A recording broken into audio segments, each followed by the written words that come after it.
بھی شادی دی میں کیتی عطا کوئی نہیں ہو گیا کیا میں لکھا کربل چپیا لکھدا ہن وقت رہا کوئی نہیں ہو گیا کیا میں لکھا کربل چپیا لکھدا ہن وقت رہا کوئی نہیں ہو گیا کیا میں لکھا کربل چپیا لکھدا ہن وقت رہا کوئی نہیں ہو گیا کیا میں لکھا لگ نظر گئی اجڑی تیرے یوسف ثانی کو امت نے رج لٹیا اکبر دی جوانی کو کوئی رسم بھی شادی دی میں کیتی عطا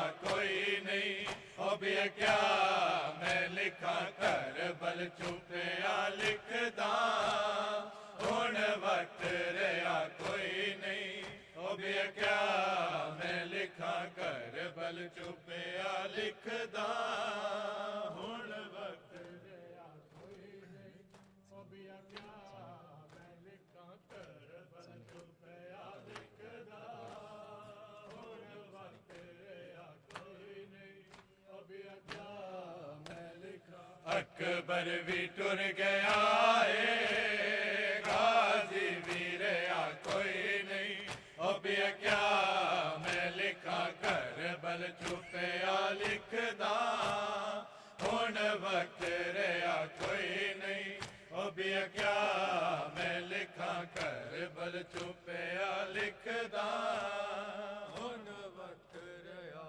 کوئی نہیں ہو گیا کیا میں لکھا کربل چپیا لکھدا میں جوان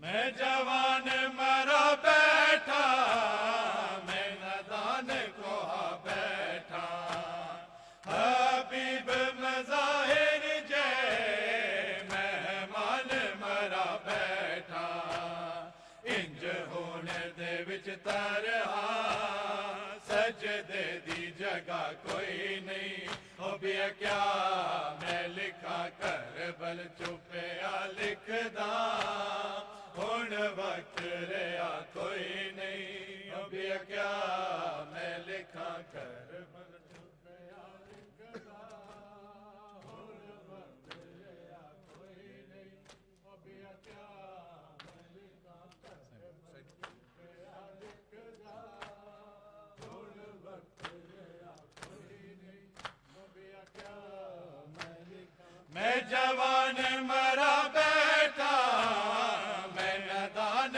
کوہا بیٹھا حبیب مظاہر جے مہمان مرا بیٹھا انج ہونے دے وچ ترہا سجدے دی جگہ کوئی نہیں ہو گیا کیا میں لکھا کربل چپیا لکھدا ہن وقت رہا کوئی نہیں ہو گیا کیا میں لکھا کربل چپیا لکھدا ہن وقت رہا کوئی نہیں ہو گیا کیا میں لکھا کربل چپیا لکھدا ہن وقت رہا کوئی نہیں ہو گیا کیا میں لکھا میں جوان مرا بیٹھا میں نادان کوہا بیٹھا حبیب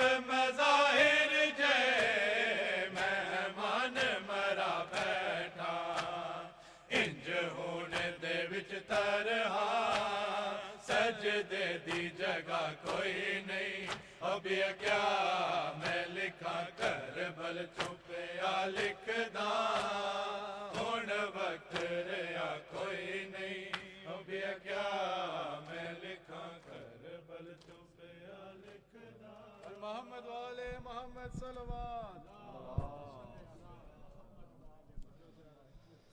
السلام علیکہ یا نبی اللہ والسلام علیکہ یا رسول اللہ السلام علیکم یا حجت اللہ والسلام علیکم یا حبیب اللہ والسلام علیکم ورحمۃ اللہ وبرکاتہ السلام علیکم یا ابا عبداللہ الحسین السلام علیکم یا ابن رسول اللہ السلام علیکم یا ابن امیر المومنین و ابن سید الوصیین السلام علیکم یا ابن فاطمۃ الزہراء سیدات النساء العالمین السلام علیکم ورحمۃ اللہ وبرکاتہ السلام علیکم مولا یا غریب الغربا والسلام علیکم یا معین الضعفاء والفقراء السلام علیکم یا مغیث الشیعۃ والزوار فی یوم الجزاء السلام علیکم یا انیس النفوس السلام علیکم یا ایھا المدفون بارض طوس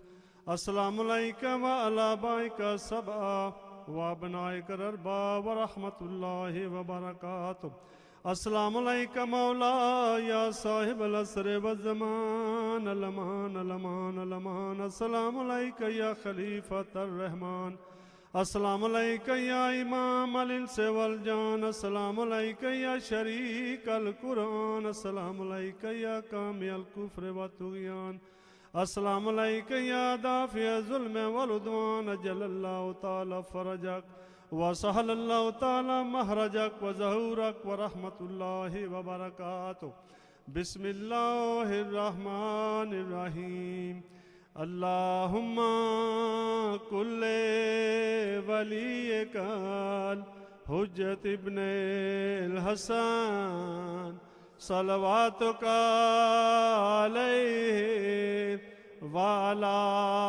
آبائہ فی هذه الساعة وفي كل ساعة وليا وحافظا وقائدا وناصرا ودليلا وعينا حتى تسكنه أرضك طوعا وتمتعه فيها طويلا برحمتك يا الرحمن